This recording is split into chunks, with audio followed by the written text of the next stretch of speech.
small closet in the hallway.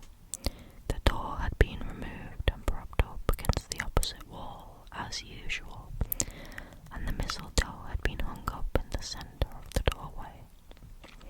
The closet was empty, and there was no light coming from inside. I held on to my glass of water, nervous. I never drank at the annual holiday party.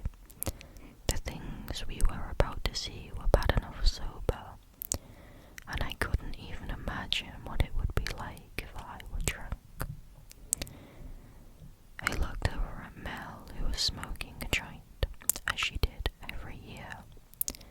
I'm not sure how she managed to get through the events of the night, but maybe being high helped her to process what she saw. John ran back through the living room, stopping to make sure all of the windows were locked and all of the curtains were shut. He walked over to the front door, rattling the doorknob and pulling on the door to make sure that it too was locked, before making his way into the kitchen. The rest of us, Ben, Alma, Mel and I, sat around the living room in silence. Even though we had done this every year for the last 3 years, it wasn't something you could easily get used to. The horrors that we would witness tonight wouldn't be anything like the horrors from last year or the year before. We took over this ritual from our parents, who had passed it on to us when we turned 18. Ever since then, we have made sure that every year on Christmas Eve, we gather at John's house to make sure that we'd keep all of the holiday horrors away from the rest of you. The drugs and the food are only here to distract us, although it hardly ever works. We all gather on the day before Christmas Eve, a few minutes before midnight, and we stay inside John's house until midnight on Christmas night. It doesn't always start at the same time, but never before 1 p.m. on Christmas Eve, so we always make sure that we are inside the house and that all the exits are locked tight before the fun starts. I use the word fun very loosely here. I set my glass of water down as Mel passed by me, letting us know she was going to pee before it all started. She came back fairly quickly and plopped back down on the couch, sighing. Mel was always annoyed that we had to do this. She didn't seem as affected by it as the rest of us, and would usually spend most of the month of December complaining about the holiday party. John, Ben shouted suddenly. It's starting. I looked back at the closet. Ben was right. It was starting, and standing in the threshold under the mistletoe was a creature whose top half was a reindeer with the bottom half of a nude human male. It stood there looking towards us. Its head had a big hole where its left eye should have been, as if someone had shot it, and there was dried blood all over its face. Its left antler was broken in half, and I could see some bugs crawling around the wound in its face. What the fuck is that? Alma whispered. No one replied. We just stood there, watching it as it watched us. It retreated back into the closet before it got down on all fours and charged towards us. I still flinched even though I knew it couldn't make it more than a few feet away from the closet. I remember asking my parents once why we had to make sure all the exits were locked, even though most of the monsters couldn't get more than a few feet away from the mistletoe. They didn't give me a direct answer, only that making sure that everything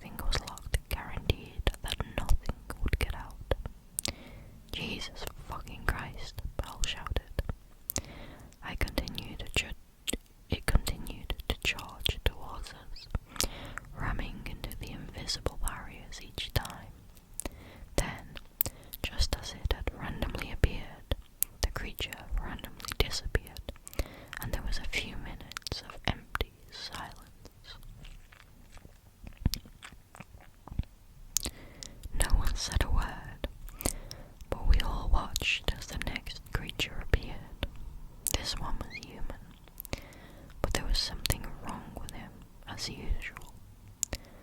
The man had been flattened out to resemble the shape of a gingerbread man.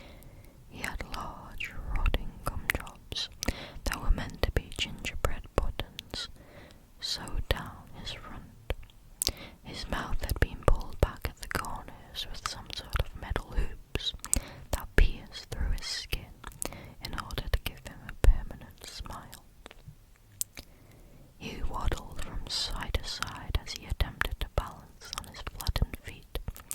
As he tried to walk out of the closet, his arms got stuck in the doorway and he ran into it over and over, slamming himself into it harder and harder each time until there was a sickening crunching noise and his arms flopped backwards. He finally waddled through the doorway, and this time he made it out further than the first creature had and began waddling towards us. "Fuck this," Ben said, leaping behind the couch to take cover. I took a few steps back as the man continued to waddle towards the living room. Suddenly a branch pierced through his chest from the back, and he was violently pulled back into the closet where he disappeared. That was immediately followed by dozens of branches that snaked their way around the floor of the house, climbing up the walls as they made their way around the house. The branches were covered in the sharpest pine needles I had ever seen, with a few random broken ornaments hanging off of them. I jumped up onto a couch as the branches made their way into the living room, and everyone else followed my lead as we watched the branches weave in and out of the floorboards. Suddenly, Alma screamed and I turned towards her. Some of the branches had wrapped around the legs of the chair she was on, and she was being pulled towards the closet. John attempted to reach out for her as she was dragged past him, but the branches began to snake up and intertwine until they created a sort of protective dome around the chair, trapping Alma inside. She continued to yell as I tried to figure out a way to get to her without the branches getting to me, but it seemed impossible. It was like the branches had a mind of their own and were making sure that none of us could help Alma. We watched as she was dragged into the closet along with the chair before the branches finally retreated. "What was that? They've never taken any of us before," Ben said. No one replied as we continued to watch the closet. Suddenly, Alma leaped and ran out, but was stopped a few feet away from the doorway. "What?" she shouted, panicked. "Let me out." John leaped off the coffee table and ran over, grabbing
think it's over then? I asked. No, Mel replied. I looked over to see that she was pointing at the closet. I could hear footsteps coming from inside. Do you feel that? John asked. I turned, not noticing that he had come back from the kitchen. We stood still as I began to notice that the house was getting cold. It continued to drop in temperature until my teeth were chattering. The footsteps continued even though nothing appeared. I rubbed my arms as I tried to warm up and began to notice a thin layer of ice appearing on every item in the house. For the next few minutes, the house continued to grow colder and colder until I was sure that we were going to die. I could feel my heartbeat slow down as my fingers turned blue. My eyes had started to burn from the cold, and I could no longer move. Then, just when I thought it was all over, it was gone, and the house warmed up in the blink of an eye. Is it over? I asked. Yes, it's midnight, Ben replied. Where's Alma? John asked. I carefully walked over to the closet, peering inside. It was empty. There was no sign of Alma anywhere. What the hell happened? I asked. I don't know, John replied. This has never happened before, Ben said. She's dead. There's nothing we can do about it, Mel replied curtly. She began to gather her stuff, and we watched as she threw open the front door and left, slamming the door shut behind her. What do we tell her parents? John asked. I don't know, I shrugged. I should get going too, Ben said suddenly. I could tell that he was about to cry, and I stepped out of his way as he left the house. I could feel tears welling up in my eyes, and I excused myself as I ran upstairs and shut the bathroom door behind me. I splashed cold water on my face as I tried to make sense of what had happened.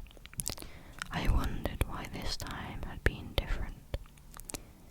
As I racked my brain for reasons, I felt a sudden chill as I noticed it was abnormally cold in the bathroom. I turned around as I heard a car start and stood there, staring at the open bathroom window. My heart began to hammer against my chest as my thoughts ran 1,000,000 miles a minute. I walked over to the window and glanced down, just in time to see Alma's car backing out of the driveway. Confused, I stuck my head out the window and squinted as I tried to make out the driver. As the car turned out into the street, I got a direct view into the driver's seat, where I saw a skinned, blistering red Alma drive off down the road.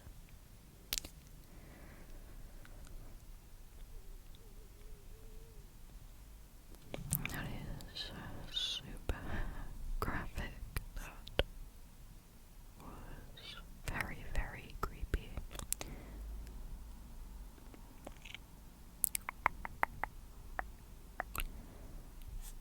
Poor Alma.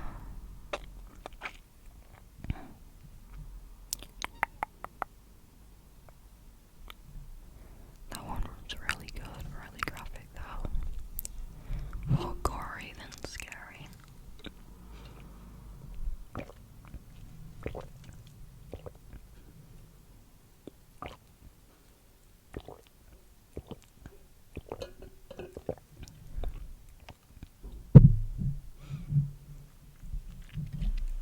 Okay, let's read this next one. This is by Midnight Creepypasta, and I think that this one will be the last one for the night because this one is also pretty long. It is titled, Every Year We Have Someone New for Christmas. My family's favorite Christmas tradition was always a little strange. Every year we'd invite a complete stranger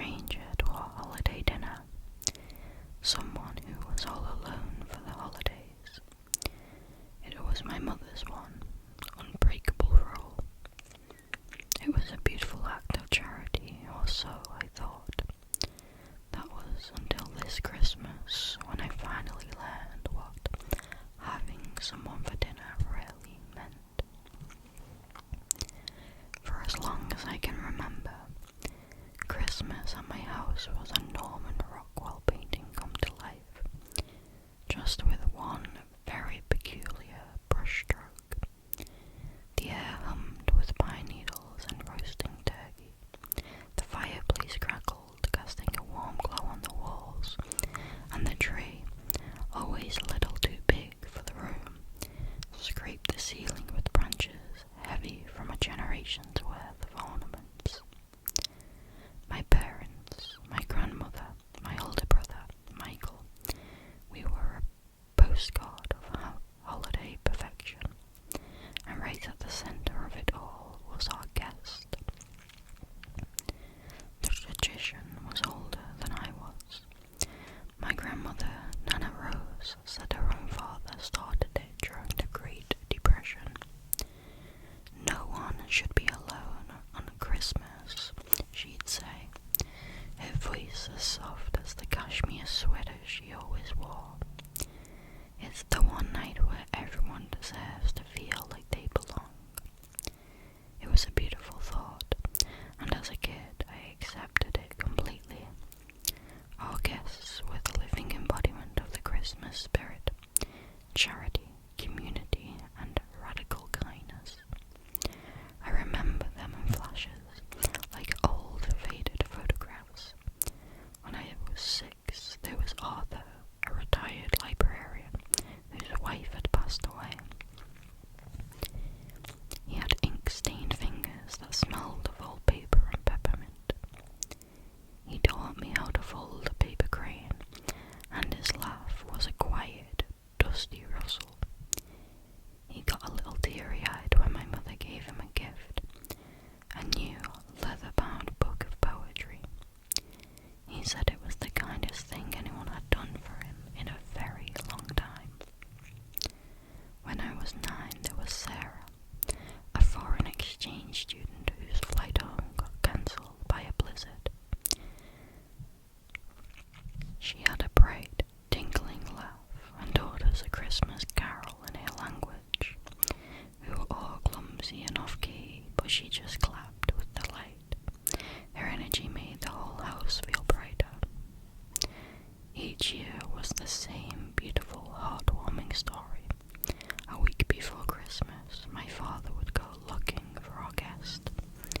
He had a knack for it, a sixth sense for finding the truly lonely. He'd visit shelters, soup kitchens, and veterans' halls. He'd talk to people, listen, and then extend the invitation. He always said he was looking for someone who had slipped through the cracks. The ones nobody will miss, he once said.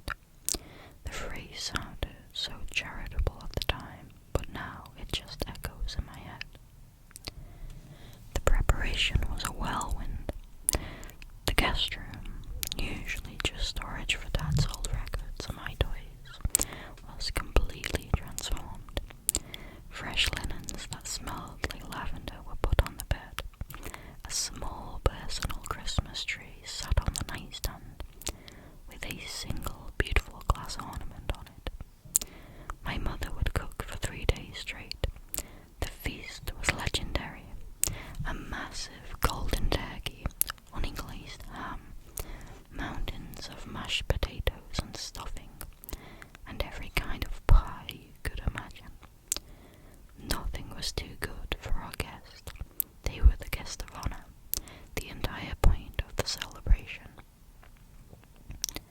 As a child, I loved it. It made me feel proud. My family was good. We opened our home and our hearts. My friends' Christmases seemed so boring and selfish in comparison. Ours had meaning.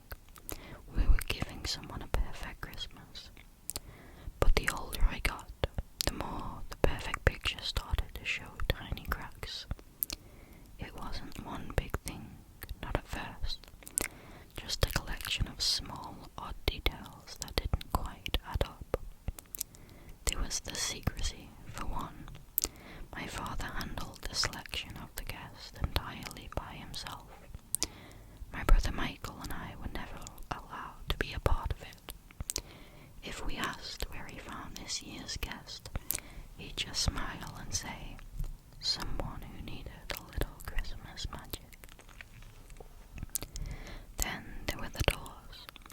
On Christmas Eve, after our guest was settled in, my father would walk through the house and lock every single door and window. He used these old, heavy skeleton keys he kept on a separate, unlabeled ring. I asked him why once, when I was 12. Just a precaution, he said, patting my head. Can't have any drafts. We want to keep all this warmth inside. It sort of made sense, but it also made the house feel less like a home and more like a beautifully decorated box. And the knives. My father was meticulous about his carving knives. He had a special set, German steel with polished rosewood handles, that only came out for Christmas. He'd spend hours sharpening them before the holiday. That sound, steel whispering against stone, became one of the sounds of Christmas for me. A sound that was supposed to be festive, but always felt wrong, deeply unsettling. The blades were always sharpened to a terrifying, surgical point, far sharper than you'd ever need for a turkey. Things really started to feel off when I was 17. That was the year Michael was away at college and couldn't come home. It was the first break in our little family unit, and his absence left a quiet void in the house. Maybe that's why I started paying more attention. That year's guest was named Elias. He was younger than usual, maybe in his late 20s. A transient, my father explained, who'd been hopping trains for a few years. He had kind, tired eyes and a shy smile that never quite reached them. He was quiet, but he had a gentle way about him. He told us stories about seeing the country from inside a boxcar, of sunrises in the Arizona desert and sunsets over the Kansas plains. He was poetic, and I genuinely liked him. He was also different. The other guests had been lonely, yes, but they were also soft. Arthur, the librarian, Sarah, the student, they were people buffeted by society who'd hit a rough patch. Elias was hardened by the road.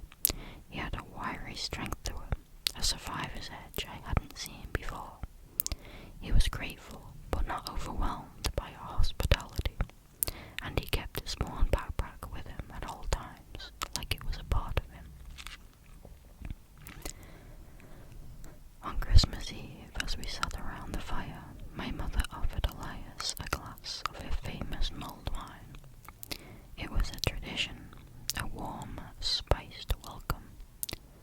"Thank you, ma'am, but I don't drink," Elias said politely. My mother's smile didn't move, but I saw something flicker in her eyes. Annoyance? No. It was more like frustration, like an actor had gone off script. "Oh, but you must," she insisted, her voice a little too bright. "It's a family recipe. It's not Christmas without it." "I appreciate that, but I'll have to pass," Elias said. His tone was still gentle, but firm. A strange, tense silence hung to the air. My father cleared his throat. "Now, dear," he said to my mother, "if the man doesn't want any, he doesn't have to." The moment passed, but it stuck with me. Why was it so important? It was just a glass of wine. Later that night, as I headed to bed, I passed the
smile finally reached his eyes. He was a good person. He deserved this. A warm meal in a safe place. While my parents were busy in the kitchen, I ended up alone with Nana Rose in the living room. Elias had gone to his room to try on his new boots. "He's a nice young man," I said, just to fill the silence. Nana Rose didn't look up from her knitting. "He is," she said, "but he is wary, not like the others." "What do you mean?" She stopped knitting and looked right at me. Her eyes, usually so warm, were dark and serious. The tradition requires a certain receptiveness, an openness, a willingness to accept what is given. This one, he holds himself apart. Her words sent a chill through me. Receptiveness, willingness to accept. It sounded less like charity and more like a transaction. What were our guests supposed to be accepting? "What's in the mulled wine, Nana?" The question just slipped out. Her expression didn't change. A little something to help the guests relax, to feel at home, to make the evening smoother. She went back to her knitting. "It's a kindness, you see. It's better if they're calm." Better for who? The question screamed in my head, but I didn't ask. My heart was starting to pound. A sedative. They were drugging our guests. Why?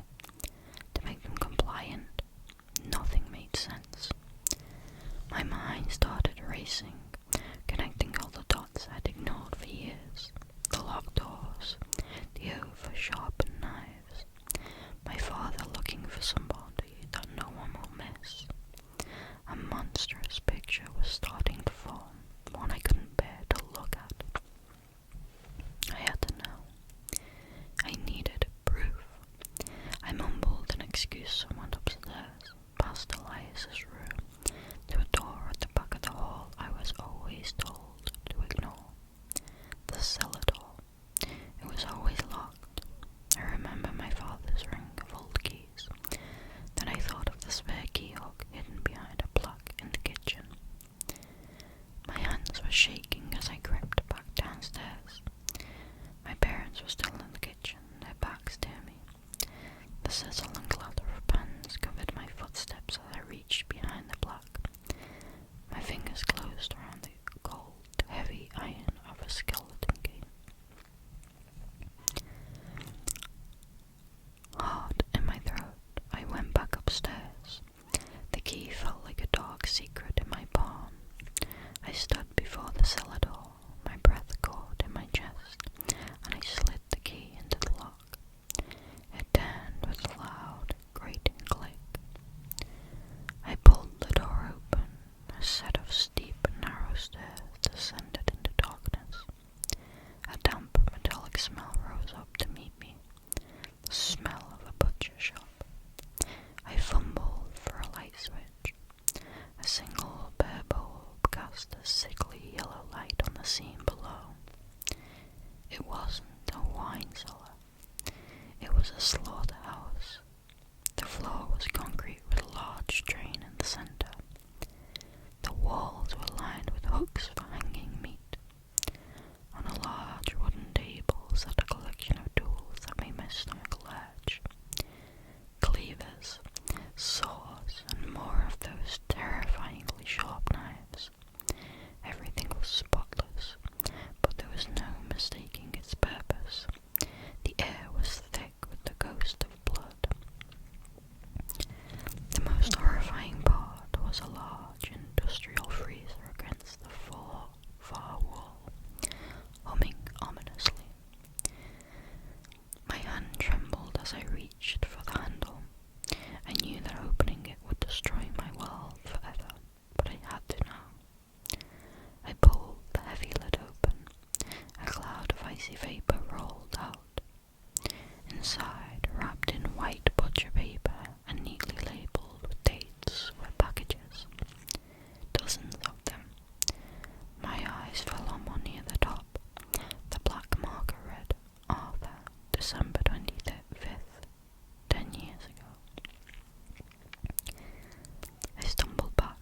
scream trapped in my throat and slammed the freezer shut. My mind refused to process it. Arthur, the kind librarian, Sarah, the laughing student, all of them. They were not guests, they were ingredients. We didn't invite a stranger for Christmas dinner. We invited a stranger to be Christmas dinner. I scrambled back up the stairs, my legs weak, vision swimming. I slammed at the cellar door, fumbled the key back into the lock. I ran to my room, collapsing on my bed, gasping for air. The cheerful Christmas music from downstairs was a grotesque joke. My family, my warm, loving family, they were monsters. I don't know how long I lay there, trapped in a storm of horror. An hour, maybe 2. Then a soft knock on my door. "Honey, dinner's almost ready." It was my mother. Her voice, once the most comforting sound in the world, made my skin crawl. I didn't answer. The knock came again, more insistent. "Sweetheart, is everything alright?" I couldn't speak. The doorknob rattled. "Open the door, dear." I stayed silent, frozen. I heard a sigh. Then the jingle of keys. A skeleton key slid into my lock and turned. The door swung open. Sorry for the weird little throat noise. My mother stood there, a concerned smile on her face, still wearing her holiday apron. But when she saw the look on my face, her smile vanished. She knew that I knew. She stepped into the room, closing the door behind her. "You went into the cellar, didn't you?" she asked, her voice quiet, stripped of all its usual warmth. I could only nod, tears streaming down my face. She sat on the edge of my bed, but didn't touch me. She looked tired, suddenly so much older. "I was hoping we'd have more time," she said softly. "Michael didn't find out until he was 19.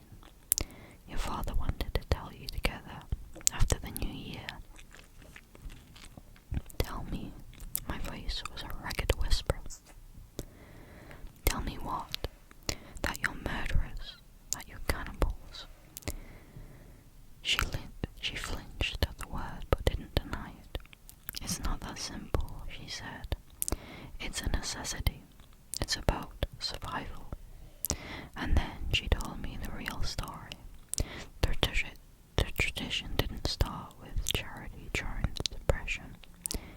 It started generations ago with my great-great-grandfather. He made a pact. The details were murky, but the terms were clear. The family was granted prosperity, health, and long life, but the pact required a sacrifice, a sustenance. Once a year, on the day of greatest celebration, they had to consume an outsider to renew their life force, to renew the pact. "We don't enjoy it," my mother said, her voice bleeding. "It's a terrible burden, but if we stop, the pact breaks, the protection vanishes, the family withers. Your great-uncle tried to stop. He refused to partake. He was sick within a month and gone by spring." She looked at me, her eyes desperate. "We choose people who won't be missed, people already lost to the world. We give them one perfect day, the best food and a warm fire, a feeling of belonging,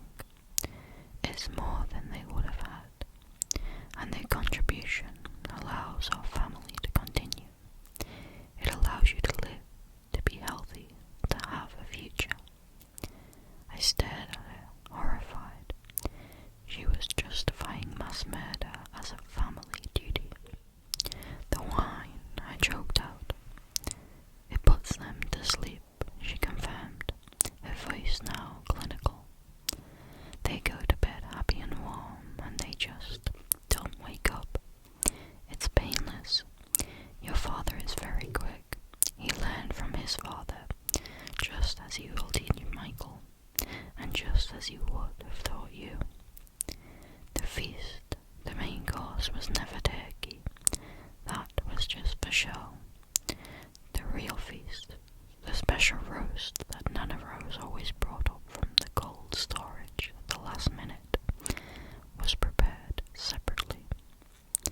I looked at my mother, the woman who took me in at night, and saw a stranger, a monster in a Christmas apron. Dinner is ready, she said, standing up. Elias is asleep. Nana Rose is bringing up the roast. We're all waiting for you. She left, leaving my door open. An invitation. Downstairs I can hear the faint rhythmic sound of my father sharpening a knife. A final touch-up before the carving.